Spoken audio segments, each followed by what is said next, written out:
2025 సంక్రాంతికి రామ్ చరణ్ హీరోగా నటించిన గేమ్ చేంజర్తో పాటు బాలకృష్ణ హీరోగా నటించిన డాకు మహారాజ్, వెంకటేష్ హీరోగా నటించిన సంక్రాంతికొస్తున్నాం సినిమాలు వచ్చాయి. 3 సినిమాల్లో రామ్ చరణ్ గేమ్ చేంజర్ది పైచేయి అవుతుందని విడుదలకు ముందు అంతా అనుకున్నారు. 3 సినిమాల్లో అత్యధిక బడ్జెట్ మూవీగా గేమ్ చేంజర్ నిలిచింది. ఆ తర్వాత డాకు మహారాజ్ సినిమా సైతం ప్రేక్షకుల్లో అంచనాలు పెంచింది. కానీ విడుదలకు ముందు హడావుడి మొదలుపెట్టిన సంక్రాంతికొస్తున్నాం సినిమా 2025 సంక్రాంతి హిట్గా నిలిచింది. ఇండస్ట్రీ హిట్గా నిలిచిన సంక్రాంతికొస్తున్నాం దర్శకుడు అనిల్ రావిపూడి నుంచి 2026 సంక్రాంతికి మరో సినిమా రాబోతోంది.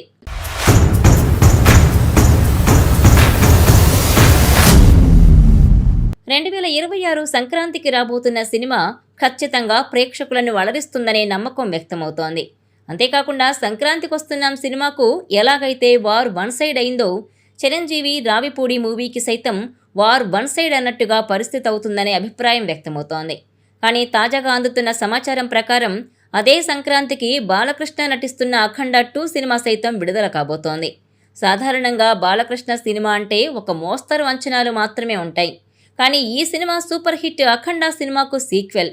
అంతేకాకుండా ఈ సినిమాకు బోయపాటి దర్శకత్వం వహిస్తున్నాడు. బాలకృష్ణ బోయపాటి కాంబోలో ఇప్పటి వరకు సింహ, లెజెండ్, అఖండ సినిమాలు వచ్చి భారీ విజయాలను సొంతం చేసుకున్నాయి. 3 సినిమాలు బిగ్గెస్ట్ బ్లాక్ బస్టర్ విజయాన్ని సొంతం చేసుకున్న నేపథ్యంలో సంక్రాంతికి అఖండ 2 వస్తే ఖచ్చితంగా పోటీ చాలా కఠినంగా ఉండే అవకాశాలున్నాయి. మరోవైపు థియేటర్ల విషయంలోనూ పోటీ తీవ్రంగా ఉంటుంది అంటూ వార్తలొస్తున్నాయి. బాలకృష్ణ, చిరంజీవి సంక్రాంతికి పోటీ పడడం ఇప్పుడు కొత్తేం కాదు. గతంలో పోటీ పడ్డ సమయంలో వార్ వన్ సైడ్ ఎప్పుడూ కాలేదు. ఇద్దరు హీరోలకు మంచి ట్రాక్ రికార్డు ఉంది. అందుకే ఈ సంక్రాంతికి ఖచ్చితంగా పరిస్థితి సీరియస్గా ఉండే అవకాశాలున్నాయి. సంక్రాంతికొచ్చే సినిమాలపై తెలుగు ప్రేక్షకుల్లో అంచనాలు మినిమం ఉంటాయి. ఆ అంచనాలను అందుకోవడం కోసం మేకర్స్ చాలా గట్టిగానే ప్రయత్నాలు చేస్తున్నారు. సంక్రాంతికి ఇంకా చాలా సమయం ఉంది కనుక అప్పటి వరకు మరో 2 సినిమాలు సైతం ఈ పోటీలో చేరే అవకాశాలు ఎక్కువగా ఉన్నాయి. బాక్సాఫీస్ వద్ద భారీ విజయాలను సొంతం చేసుకున్న ఈ ఇద్దరు హీరోలు రాబోయే సంక్రాంతికి మరోసారి తమ సత్తా చాటుతారా అనేది చూడాలి.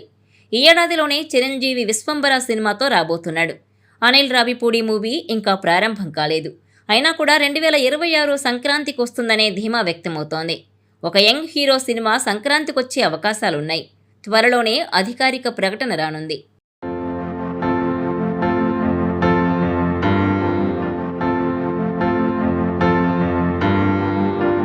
ఈ వీడియో మీకు నచ్చినట్లయితే please share, like and subscribe R24 Telugu.